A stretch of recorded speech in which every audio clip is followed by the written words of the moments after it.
नमस्कार, स्वागत, वंदन, अभिनंदन आप सभी लोगों का आज की इस वीडियो में, जिसमें हम क्लास 9 का मैथ्स वेट का चैप्टर नंबर 11 जिसका नाम है सरफेस एरिया एंड वॉल्यूम। तो आज के इस वीडियो में हम इस चैप्टर के टोटल 2 क्वेश्चन को अटेम्प्ट करने वाले हैं। तो बिना देरी के शुरुआत करते हैं आज के इस वीडियो की और श्री गणेश करते हैं इस क्वेश्चन प्रैक्टिस की वीडियो का। तो आज के इस वीडियो का सबसे पहला क्वेश्चन आपके स्क्रीन पर शो हो रहा है, जो कि ये कह रहा है कि the slant height and base diameter of a conical tomb are 25 meter and 14 meter respectively.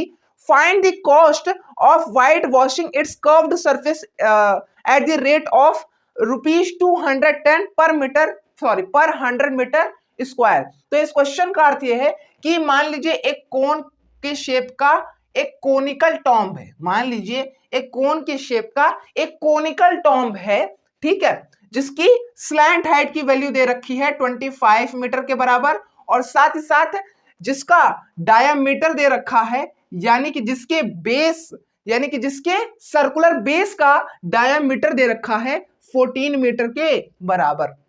अब हम ये जानते हैं कि डायामीटर का हाफ होता है r के बराबर। तो हमें इस पूरे सॉल्यूशन में d की वैल्यू से कोई मतलब नहीं, हमें मतलब किससे है, हमें मतलब है r से, यानी कि रेडियस से। तो d का हाफ होता है r के बराबर, यानी कि डायमीटर का हाफ होता है रेडियस के बराबर। तो अगर हम 14 का हाफ करेंगे तो हमें मिल जाएगा 7 और यही 7 होगा इस कोण के रेडियस की वैल्यू। ठीक है, ठीक है। अब आगे इस क्वेश्चन में ये कह रहा है कि हमें ये फाइंड आउट करना है कि इस कोण के कर्व्ड सरफेस पर व्हाइट वॉशिंग कराने का कितना कॉस्ट होगा। ठीक है, यदि एक कंडीशन दे रखी है, ऐसा कहें कि एक क्राइटेरिया दे रखा है कि यदि 100 मीटर स्क्वायर के एरिया पर व्हाइट वॉशिंग कराने का जो कॉस्ट होता है वो होता है 210 रुपीज का। ठीक है, ठीक है। तो हम इस कॉस्ट को कैसे फाइंड आउट करेंगे? ठीक है, तो हमें यह ध्यान रखना होगा कि हमें कोन के किस पार्ट पर व्हाइट वॉशिंग करानी है, कर्व्ड सरफेस पर। और साथ ही साथ आपको यह फाइंड आउट करना है कि क्राइटेरिया में जो यूनिट है वो किस में दे रखी है, वो किसकी दे रखी है, एरिया की यूनिट दे रखी है। किसकी दे रखी है? एरिया की यूनिट दे रखी है। किसकी दे रखी है? एरिया की यूनिट दे रखी है। तो curved surface area, curved surface area, इससे हमें यह पता चलता है कि हमें कॉस्ट फाइंड आउट करने के लिए हमें सबसे पहले इस कोन के कर्व्ड सरफेस एरिया की वैल्यू पता होनी चाहिए। तो सबसे पहले हम कर्व्ड सरफेस एरिया की वैल्यू फाइंड आउट करेंगे। तो कोन में सीएसए का फॉर्मूला क्या होता है, यानी कि कर्व्ड सरफेस एरिया का फॉर्मूला क्या होता है? कोन में सीएसए का फॉर्मूला होता है पाई आर एल। ठीक है, अब आर की वैल्यू हमें पता है, एल की वैल्यू हमें पता है। ठीक है, अब हम इन दोनों वैल्यूज को इस फॉर्मूले में पुट कर देते हैं, तो हमें इससे इस कोन के सीएसए की वैल्यू यानी कर्व्ड सरफेस एरिया की वैल्यू मिल जाएगी। तो जब हम पुट अप करेंगे तो हमें मिलेगा 22/7, ये पाई की वैल्यू है फ्रैक्शन के फॉर्म में, मल्टीप्लाई बाय आर कितना है 7 के बराबर, एल कितना है 25 के बराबर। तो 7 से 7 कैंसिल आउट हुआ। अब डायरेक्ट कैलकुलेशन कर देंगे 22 को मल्टीप्लाई बाय 25। ठीक है, तो जब हम 22 को मल्टीप्लाई करेंगे 25 से तो हमें कितना मिलेगा? 25 2 जा 50, 5 करी 25 2 जा 50, 5 करे था तो हो गया 55। तो 550 इसका आंसर हो जाएगा, यानी कि ये 550 मीटर स्क्वायर इस कोन के सीएसए की वैल्यू है, यानी कर्व्ड सरफेस एरिया की वैल्यू है। ठीक है, लेकिन हमें ये तो फाइंड आउट नहीं करना था, हमें क्या फाइंड आउट करना है? हमें फाइंड आउट करना है इस कोन के कर्व्ड सरफेस एरिया पर व्हाइट वॉशिंग कराने का कॉस्ट, हमें ये फाइंड आउट करना है। ठीक है, तो क्राइटेरिया को हम यहां ले आएंगे, इस तरीके से लिखेंगे। कैसे लिखेंगे? Since 100 metre square is equal to ₹210। तो अगर 100 मीटर स्क्वायर के एरिया पर जो व्हाइट वॉशिंग का कॉस्ट होता है वो 210 रुपीज के बराबर होता है, तो 1 मीटर स्क्वायर के एरिया पर व्हाइट वॉशिंग कराने का कितना कॉस्ट होगा? तो वो कॉस्ट होगा 210/100। ये 100 इस तरफ चलाएगा तो इस तरफ मल्टीप्लीकेशन में है, इधर आ जाएगा तो डिवीजन में हो जाएगा। ठीक है, ये हो गया 1 मीटर स्क्वायर के एरिया पर व्हाइट वॉशिंग कराने का कॉस्ट। ठीक है, ठीक है, लेकिन हमें ये वैल्यू तो फाइंड आउट नहीं करनी, हमें क्या फाइंड आउट करनी है? इस कोन के टोटल कर्व्ड सरफेस एरिया पर व्हाइट वॉशिंग कराने का कॉस्ट फाइंड आउट करना है। तो इस कोन के कर्व्ड सरफेस एरिया की वैल्यू क्या है? इस कोन के कर्व्ड सरफेस एरिया की वैल्यू है 550 मीटर स्क्वायर। तो 1 मीटर स्क्वायर के एरिया पर इतना कॉस्ट लग रहा है, तो 550 मीटर स्क्वायर के एरिया पर कितना कॉस्ट लगेगा? तो कुछ इस तरीके से कैलकुलेशन बैठेगा। किस तरीके से?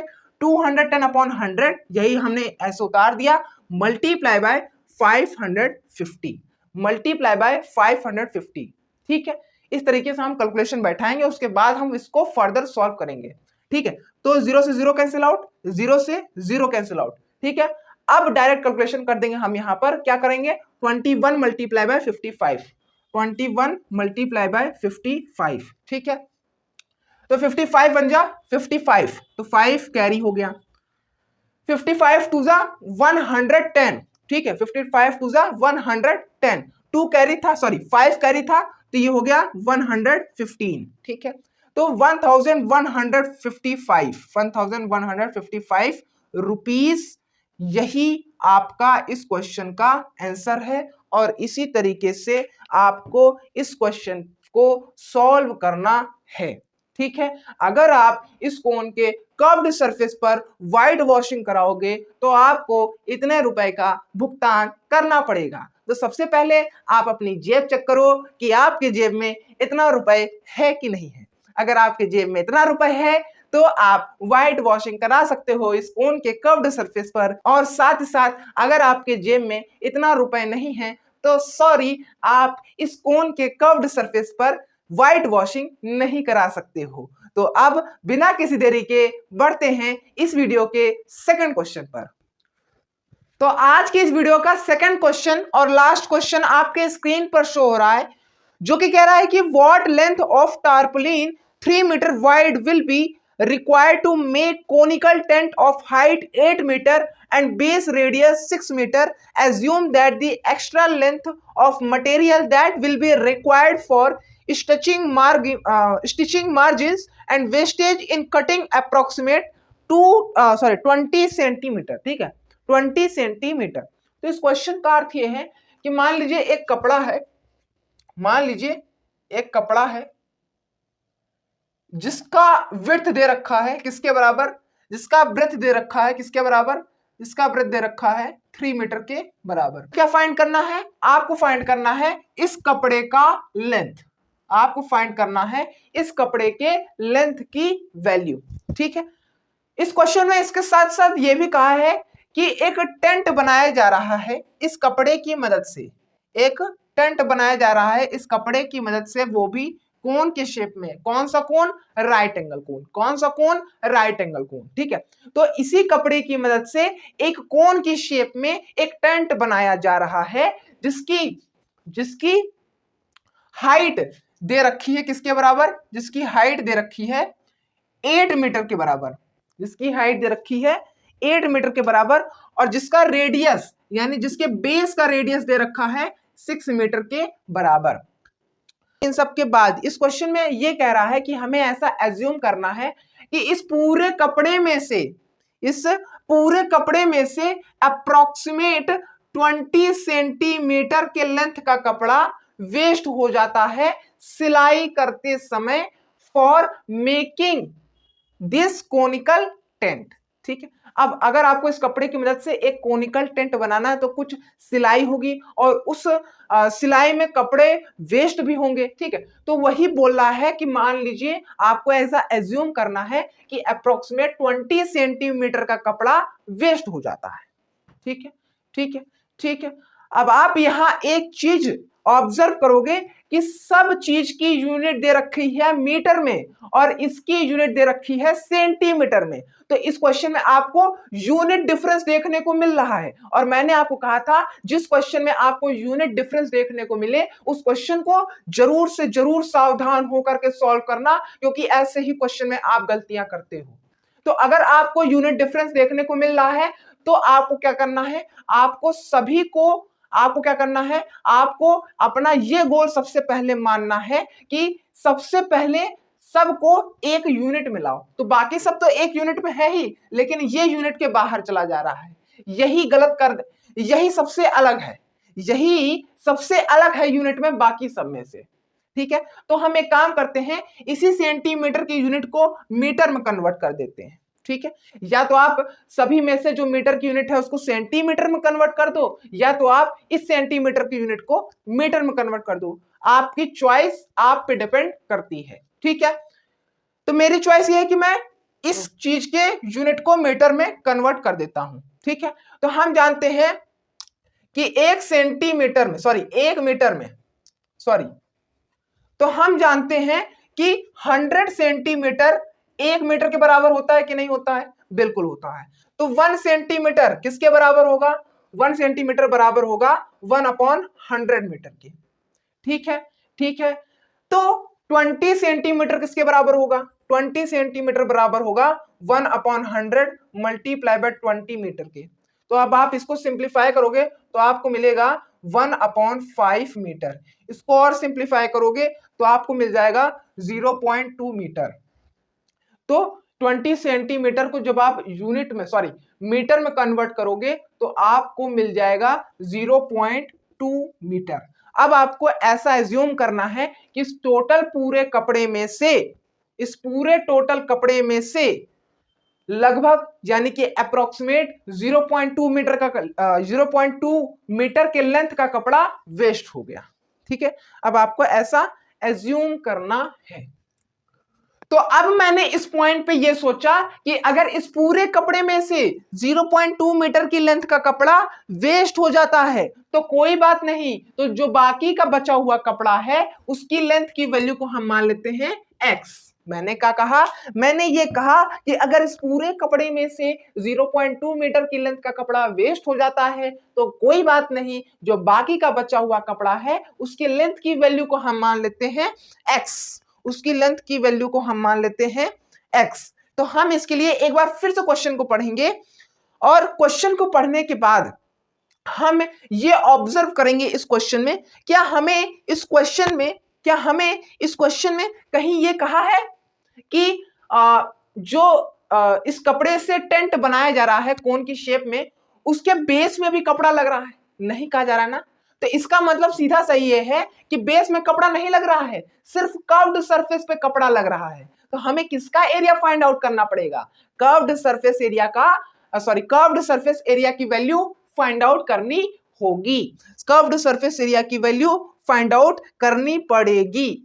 ठीक है, ठीक है, तो कोन में सीएसए का फॉर्मूला क्या होता है? कोन में सीएसए का फॉर्मूला होता है पाई आर एल। ठीक है, तो हमें पाई की वैल्यू पता है, फ्रैक्शन में हो चाहे डेसिमल में। आर की वैल्यू पता है लेकिन एल की वैल्यू नहीं पता है, जो कि है स्लैंट हाइट। स्लैंट हाइट की वैल्यू हम कैसे फाइंड आउट करते हैं? एक फॉर्मूला की मदद से। कौन सा है फॉर्मूला? L² = h² + r²। ठीक है, तो L² हो जाएगा, h की वैल्यू पुट करेंगे और r की वैल्यू पुट करेंगे तो हमें मिलेगा 8² + 6²। ये हो जाएगा L² = 8² हो जाएगा 64 और 6² हो जाएगा 36। तो L² की वैल्यू आ जाएगी 100। L² की वैल्यू आ जाएगी 100।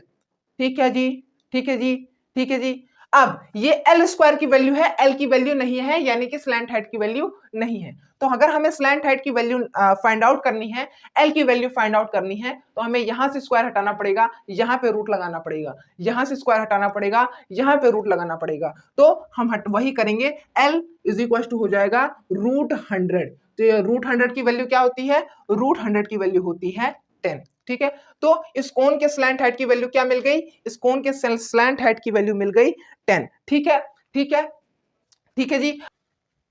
अब आपको इस फॉर्मूले में L की वैल्यू और साथ साथ R की वैल्यू पुट अप कर देनी है। तो क्या अब आप यहां पर पाई की वैल्यू 22/7 यानी कि फ्रैक्शन के फॉर्म में मानोगे क्या? बिल्कुल नहीं मान सकते। क्यों? क्योंकि जब आप एक बार फिर से क्वेश्चन पढ़ोगे और उस क्वेश्चन के पढ़ने के बाद आप थोड़ा सा नजर और बढ़ाओगे तो आप देखोगे कि क्वेश्चन के बाद एक ब्रैकेट बना है और उस ब्रैकेट के अंदर कुछ लिखा है। क्या लिखा है? यूज पाई = 3.14। यानी हमें इस क्वेश्चन के सोल्यूशन में पाई की वैल्यू डेसिमल फॉर्म में माननी है। तो अब हम यहाँ पर पाई की वैल्यू डेसिमल फॉर्म में मानेंगे। तो जब हम यहाँ पे डेसिमल फॉर्म में मानेंगे तो हमें कुछ इस प्रकार का एक्सप्रेशन मिलेगा। किस प्रकार का? हमें मिलेगा 3.14 मल्टीप्लाई बाय R की वैल्यू क्या है? 6 मल्टीप्लाई बाय L की वैल्यू क्या है? 10। ठीक है, तो जब हम 3.14 को मल्टीप्लाई करेंगे 6 से तो हमें क्या मिलेगा, 6 4 जा 24, 2 कैरी, 6 4 जा 6 1 जा 6, 2 कैरी था 8, 6 3 जा 18, डेसिमल लगा देंगे तो हमें मिलेगा 18.84, मल्टीप्लाई बाय 10 अभी बचा है। तो जब हम इन दोनों का मल्टीप्लिकेशन करेंगे तो हमें मिल जाएगा 188.4 मीटर स्क्वायर, यही है CSA की वैल्यू। अब आपको यहां पर एक लॉजिक ये लगाना है कि जितने कर्व्ड सरफेस के एरिया पर हम अपना टेंट बनाना चाह रहे हैं कपड़े की मदद से, उतने ही एरिया का कपड़ा हमें यूज करना पड़ेगा कि नहीं करना पड़ेगा, बिल्कुल करना पड़ेगा। तो क्या हम कह सकते हैं कि ये कपड़ा एक रेक्टेंगुलर शेप में है, बिल्कुल है। रेक्टेंगल के एरिया का क्या फॉर्मूला होता है, लेंथ इंटू ब्रेड्थ। अब आपको यहां पर इस कपड़े के एरिया की वैल्यू फाइंड आउट करते समय 0.2 को नेग्लेक्ट कर देना है, आपको यहां पर लेंथ की वैल्यू मानना है x, ठीक है। तो L into B is equal to CSA, क्या मैं कह सकता हूं, बिल्कुल कह सकता हूं लॉजिक के अकॉर्डिंग, ठीक है। तो अब लेंथ की वैल्यू क्या है, x है, और ब्रेथ की वैल्यू क्या है, 3 है, तो ये हो जाएगा CSA की वैल्यू क्या है, CSA की वैल्यू 188.4, ठीक है। x की वैल्यू क्या निकलेगी, 188.4 अपॉन में 3, 3 6 18, 3 2 6.8, 62.8 मीटर, 62.8 मीटर इसका आंसर आ जाएगा। 62.8 मीटर इस x की वैल्यू आ जाएगी, यानी कि इस बचे हुए कपड़े की लेंथ की वैल्यू आ जाएगी। समझ में आ रहा है ना, ठीक है ठीक है ठीक है। लेकिन हमें इस क्वेश्चन में x की वैल्यू फाइंड आउट नहीं करनी है, हमें इस क्वेश्चन में कपड़े की एक्चुअल लेंथ फाइंड आउट करनी है, जो कि हमने सबसे पहले मानी थी, जिसमें हमें यह भी नहीं पता था कि इसमें से 0.2 मीटर का कपड़ा भी वेस्ट होगा। तो यानी कि अगर मैं आपको सिंपली बोलूं तो हमें इस क्वेश्चन में फाइंड आउट करना है x प्लस 0.2 की वैल्यू को। तो x हो गया 62.8 और प्लस 0.2, ठीक है।